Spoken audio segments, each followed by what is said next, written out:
Hoentina amintsika ety amin'ny famaranana ny vaovao kosa ity saritsaky teniteny ity samy nanao izay hevitra ny rehetra ho an'ireo tsy nanana solomaso na fananjery eclipsa mba ahafahana mibanjina izany.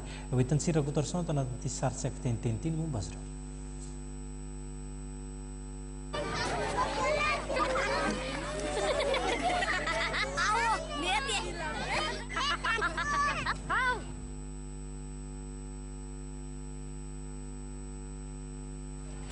Tsy manana solomaso. Tananan! Tsy manana. Dia mahita ve?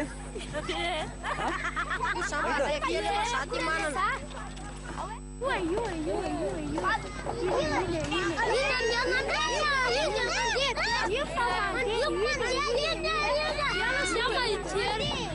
Efa tato mais na sala ety.